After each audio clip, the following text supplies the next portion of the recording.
오늘은 요한일서 4장을 마칠까 합니다. 18절에서 21절까지 요한일서 4장을 마치겠습니다. 사랑 안에 두려움이 없고 온전한 사랑이 두려움을 내어 쫓나니 두려움에는 형벌이 있음이라. 두려워하는 자는 사랑 안에서 온전히 이루지 못하느니라. 사랑 안에 두려움이 없고, 사랑 안에 두려움이 없다는 말이 무슨 말입니까? 사랑 안에 두려움이 없다. 자, 보십시오. 우리가 16절에 우리가 했죠. 하나님은 뭐라 그랬어요? 사랑이시다. 하나님은 곧 사랑이시다. 그래서 사랑 안에 두려움이 없다는 것은 우리가 하나님이 내 안에 거하시고 내가 하나님 안에 거하시면은 우리 삶 속에서는 어떠한 어려움과 힘든 일이나 두려워할 일이 생겨도 두려움이 없다는 겁니다. 그래서 하나님이 사랑하시고 사랑 안에 두려움이 없다는 것은 하나님에 거하는 것은 두려움이 없다는 겁니다. 우리가 이 두려움이라는 단어를 우리가 조금 생각하고, 우리 황 집사님, 두려움이 집사님의 생각에서는 무슨 뜻으로 생각을 하십니까? 두려움이다.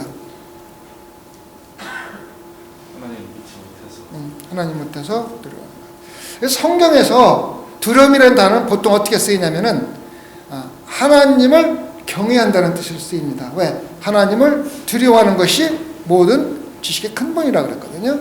하나님을 두려워한다는 말은 하나님을 경외한다는 뜻입니다.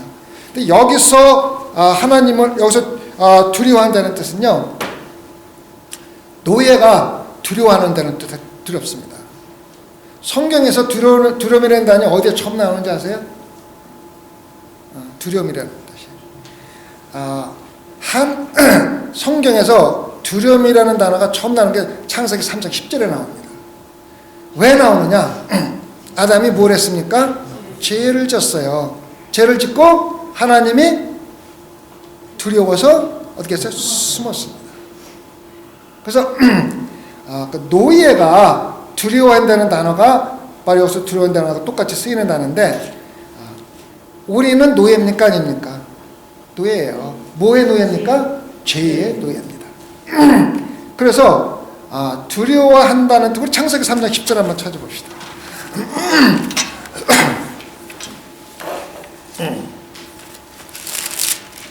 창세기 3장 10절, 우리 같이 한번 찾으신 분들, 창세기 구약 4페이지입니다. 구약 4편. 창세기 3장 10절. 자, 같이 읽을까요? 가로되 내가 동산에서 하나님의 소리를 듣고 내가 벗었으므로 두려워하여 숨었다. 두려워해서 숨은 거예요. 누가 두려워서? 하나님이 두려워서. 하나님이 두려워서. 왜 두려워요? 죄를 지었으니까. 부끄러운 거예요. 벗어서 부끄럽다는 말은 죄를 짓고 나서 하나님의 비추어 보니까, 내가 하나님을 모를 때는 죄를 짓고도 죄를 지었는지 모르는데 하나님이 오시니까 내가 벗었으므로, 죄를 지었으므로 두려워서 숨었다고 그랬어요. 이게 우리가 죄의 노예며 두렵게 사는 첫 번째 이유입니다. 그런데 하나님 안에 거한다는 건 뭐냐면, 우리가 하나님이 이 세상을 이처럼 사랑하사 독생자 예수 그리스도를 보내주셔서 우리를 구원해 주셨다는, 죄를 사해 주셨다는 걸 알면은 두려움이 없어진다는 뜻입니다. 아시겠죠? 그래서 우리가 두려움이라는 뜻을 분명히 알아야 되고, 사랑 안에 거한다는 것은 하나님 안에, 하나님을 믿는 믿음 안에서는 두려움이 없고 온전한 사랑이 두려움을 내어 쫓나니. 그래서 우리 마음속에는 하나님이 거하시고 또 두려움과 세상 것들이 거합니다. 그런데 하나님이 차지하는 비중이 점점 커져서 우리 마음을 완전히 차지하면은 두려움이 있을 장소가 없이 물려나는 겁니다. 그래서 우리가 이 세상을 살아가면서 두 가지 그 방향에 살아갑니다. 하나는 사랑 안에 살아가고 하나는 두려움 속에 살아갑니다.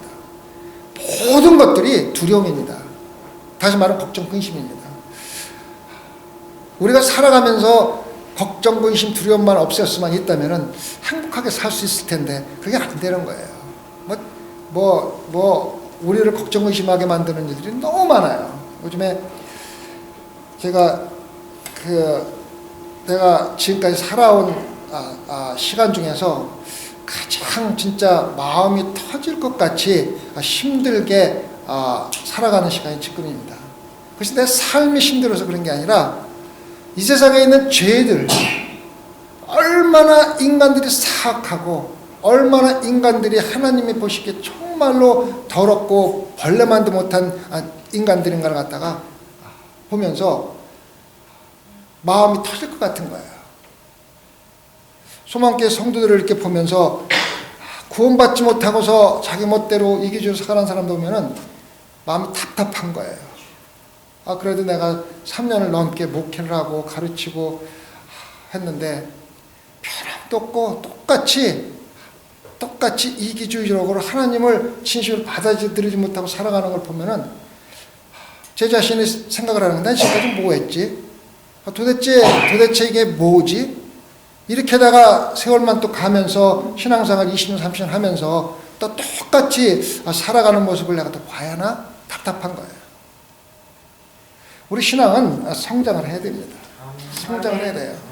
하나님이 내 안에 차지하는 비중이 자꾸 커져야 돼요. 그래서 하나님이 온전하게 내 마음을 차지할 적에는 두려움과 걱정들 모든 것들이 사라져야만 합니다. 이게 안 되면은요, 신앙생활 하나만 안 해요. 하나만 안 해요. 왜 뭐로 신앙생활 합니까? 하나님이 내 안에 차지하는 비중이 차차차 커져가지고 마침내는 우리 삶을 점령하고 두려움이 설 자리가 없어야 됩니다. 이것이 우리가 신앙생활하는 목적입니다. 왜? 두려움에는 뭐가 있다 그랬어요? 형벌이 있다 그랬어요. 형벌. 내 마음에 두려움이 차지하는 비중이 커지면은요, 다시 말하면 하나님을 믿는 믿음이 약해지면은요, 하나님을 믿음이 없다는 증거가 똑같은 거예요.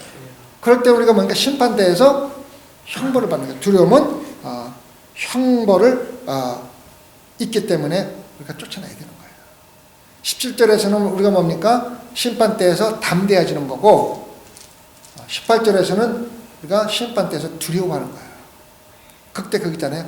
담대한 사람은 예수 그리스도를 영접해서 예수 그리스도가 나를 안고 가기 때문에 담대한 거고, 두려운 사람은 아직도 예수 그리스도의 사랑 안에 거하지 못하고 예수가 내 안에 거하지 않고 내가 예수 안에 거하지 못하기 때문에 두렵고, 그러면은 두려운 게 뭐냐면 그 자체가 내가 예수 그리스도를 내 마음에 충분히 영접하지 못하면은, 믿지 못하면은 형벌을 받을 게는 두려움이 항상 있는 겁니다. 아시겠죠? 그래서 우리가 두려워하는 마음이 완전히 사라지고 예수 그리스도가 내 안에 온전히 거하실 때 우리는 뭡니까? 사랑에서 온전히 이루어지는 겁니다. 그럴 때까지는 우리가 사랑을 온전히 이루지 못하는 겁니다. 우리가 두려움에 대한 것을 갖다가 얘기할 적에 이 세상에서 우리를 두렵게 하는 것들은요, 언젠간 사라지고 우리와 아무런 의미가 없어집니다. 적어도 우리가 죽으면은 아무런 의미가 없어요. 우리가 지금 두려워하는 것들이 많이 있잖아요. 만약에 내가 직장을 잃으면 어떨까? 또 뭐 이렇게 되면 어떨까? 돈이 없으면 어떨까? 떨어지면 어떨까? 내일 차가 고장나면 어떨까? 눈이 와서 미끄러지면 어떨까? 별 걱정, 근심을 다 합니다. 두려움이 있는데, 그런 모든 두려움들은 짧으면 몇 초, 길어봐야 죽기 전까지는 다 사라집니다. 남는 거는 우리가 하나님 예수 그리스도가 내 안에서 차지하는 비중만 남게 되는 겁니다. 크면 클수록 우리가 하나님 앞에서 온전히 상급을 받는 겁니다. 그래서 그것이 뭐냐면 사랑이 온전히 이루어지는 겁니다. 또 우리가 사랑하면 그가 먼저 우리를 사랑하셨습니다. 이 말이 왜 이렇게 중요한지 우리가 알아야지 돼요. 왜 하나님이 우리를 먼저 사랑하셨기 때문에 우리가 사랑한다는 말이 그렇게 중요합니까? 첫째는 우리가 하나님의 사랑을 알지 못하고 사랑하면은 한계가 있습니다. 이 세상에서 우리가 정말 사람이 많은 사람이고 정의 인정이 많은 사람이고 이렇게 남을 나 사랑하는 마음이 있어서 남을 사랑을 도와주는 걸 많이 하는 사람들, 하나님 모르고 하는 사람들도 많이 있는데 그 사람들이 하는 것에는 한계가 있습니다. 그런 사람들이 자기 목숨 바쳐서 남 사랑하고 도와줄 것 같아요? 아닙니다. 내 주머니에 있는 것 갖고 조금 나누어주고 내가 있는 시간 갖고 조금 나누어주고 이렇게 하는 그런 사랑이지, 진짜로 예수 그리스도가 십자가에 돌아가시면 또 우리가 사랑한 만큼 다른 사람을 사랑할 수가 없어요. 그래서 사랑에 한계가 있는 겁니다. 사랑에 한계가 있는 겁니다. 그래서 우리가 예수 그리스도가 나를 위해서 십자가에 돌아가시는, 다시 말하면 하나님이면서 인간으로 태어나서 자기가 직접 십자가에서 죽을 만큼 나를 사랑했다는 그 사실을 근거로 남을 사랑한다면은 내가 목숨 바쳐서도 사랑할 수 있는 한계가 무한대로 늘어나는 거예요. 그래서 기독교인 중에서는 순교한 사람들이 많은 겁니다. 왜? 예수 그리스도가 나를 목숨을 바쳐서 십자가에 죽을 만큼 사랑했기 때문에 내가 남을 사랑하는 근거가 그것이기 때문에 내가 남을 사랑하는 최대의 목표는 죽는 데까지 사랑하는 거예요. 그래서 우리가 예수 그리스도가 나를 사랑했다는 것을 먼저 알고 사랑하는 것이 중요한 이유는 우리가 남을 사랑하는데 한계가 없는 겁니다. 두 번째는 우리가 예수 그리스도의 사랑을 모르고 남을 사랑하는 건 말이에요. 인정입니다. 감정입니다. 아시겠죠? 불쌍히 여기는 마음이 생기는 겁니다. 근데 예수 그리스도가 우리를 사랑한 건 뭡니까? 에로스 사랑도 아니고 필라의 사랑도 아니고 무슨 사랑입니까? 아가페 사랑입니다. 아가페 사랑은 내가 황기석 집사님하고 아무 관계도 없고 사랑할 가치도 없고 아무것도 없는데 사랑하기로 결정해서 사랑하는데 내가 결정해서 사랑하는 겁니다. 어떻게 사랑합니까? 예수가 우리같이 죄인이고 보잘것없고 사랑할 가치가 없고 예수님하고 아무 관계가 없는 그런 것 같은 사람조차도 예수 그리스도가 우리를 사랑하기로 결정을 해서 우리를 사랑해 준 거거든요. 그래서 우리가 남을 사랑하는 것은 예수 그리스도의 사랑을 모방하는 거기 때문에 예수 그리스도가 우리를 어떻게 사랑하는 것을 알고 그것을 근거로 사랑하는 것이 참 중요한 겁니다. 그래서 예수 그리스도가 하나님이 나를 사랑했다는 걸 먼저 알고 그걸 근거로 사랑하는 데는 우리의 사랑의 크기가 무한하고 그 사랑하는 방법이 감정이나 아니면 인정이 아니라 정말 예수 그리스도가 아무런 가치 없는 나를 사랑했듯이 내가 사랑하기로 결정해서 의도적으로 사랑을 표현하는 겁니다.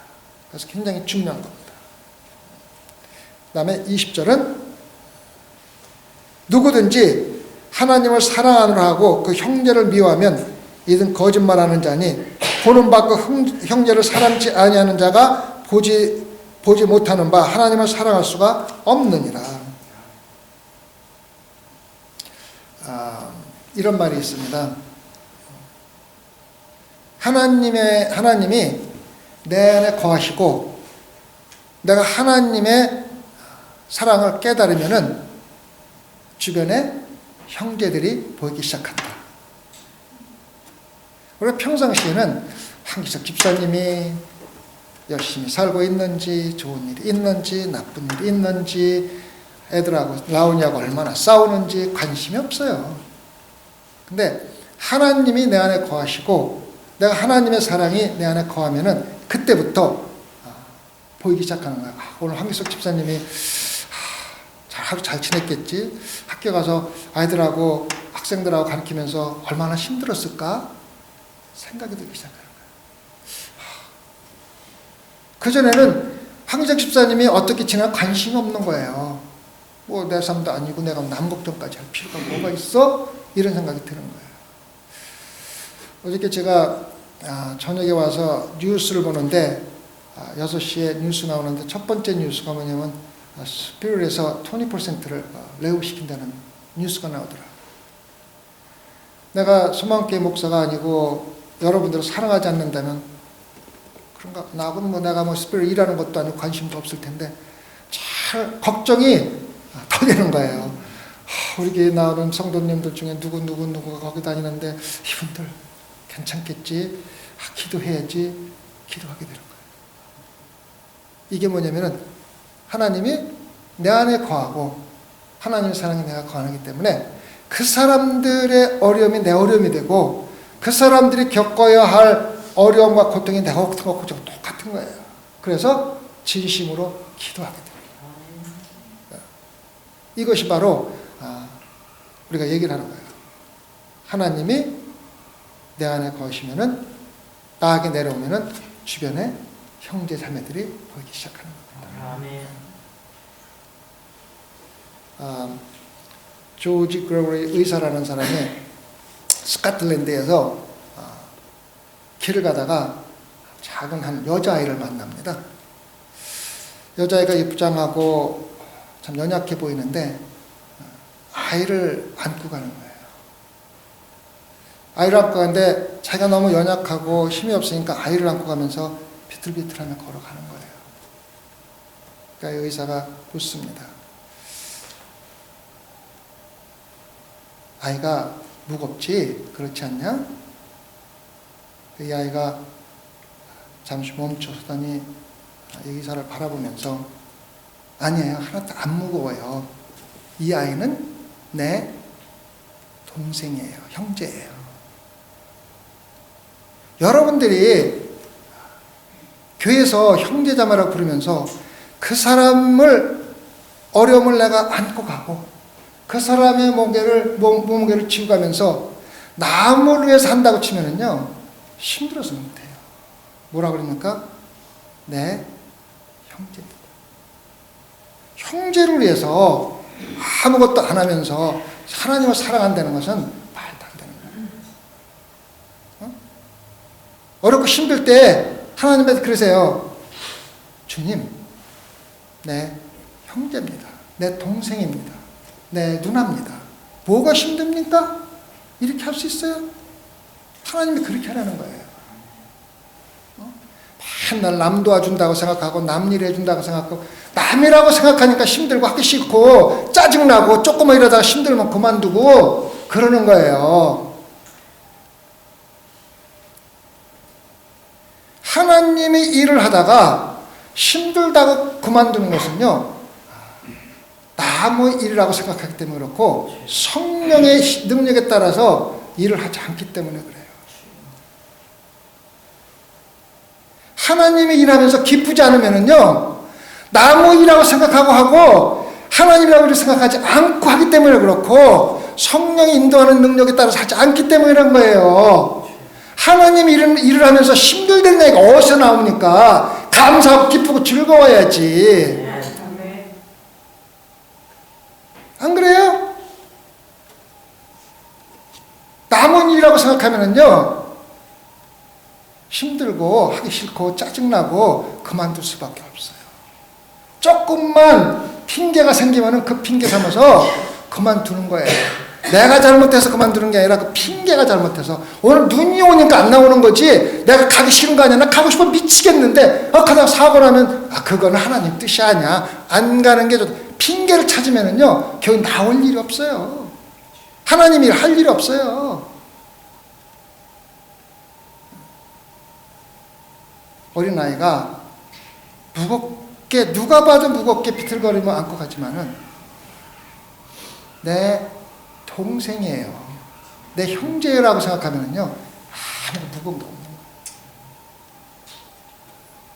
저는 극단적으로 얘기를 해가지고 여러분들한테 몇 번 얘기를 한 적이 있어요. 하나님을 사랑하는 마음으로 하지 않으려면 교회를 하지 말라고 그래요. 왜? 불평이 생겨.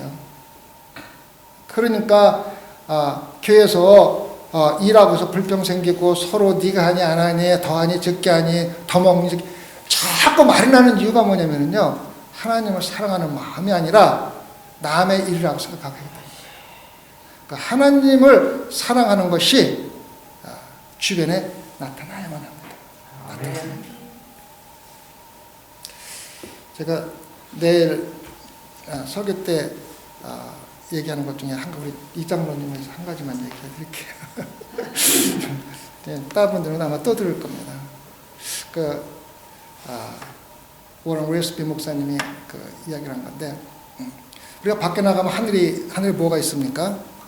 별들이 많이 보이잖아요. 별이 얼마나 이렇게 보입니까? 요만하게 보이잖아요. 근데 우리가 만원경 있죠, 만원경. 만원경으로 보면 쭉 당겨보면 어떻습니까? 그 별이 엄청나게 크다는 걸 알 수가 있고, 우리가 그 별들에서 자세히 볼 수가 있어요. 그렇죠? 맞죠? 그래서 만원경이 우리가 일반 눈으로 보면 작게 보일 수밖에 없는 별들을 크게 볼 수 있도록 만들어줍니다.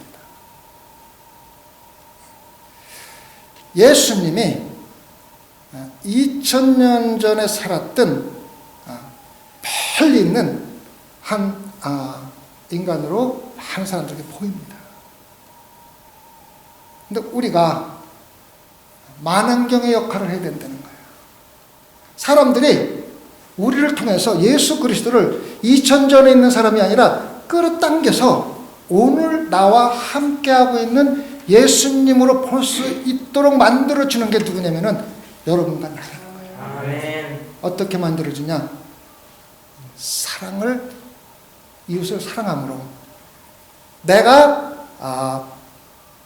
듣고 배운 모든 말씀을 행함으로 사람들이 나를 통해서 2000년 전에 예수 그리스도를 볼 적에 끌어당겨서 지금 나와 함께 살아있는 예수님으로 볼 수 있도록 만들어주는 만원경의 역할을 여러분들이 해야 된다는 겁니다. 황 집사님, 몇 배 확대할 수 있는 만원경입니까? 우리 이장로님, 몇 배로 확대할 수 있는 만원경입니까?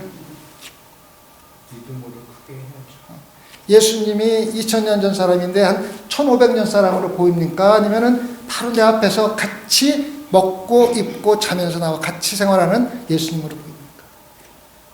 농담으로 듣지 마시고 생각해 보세요.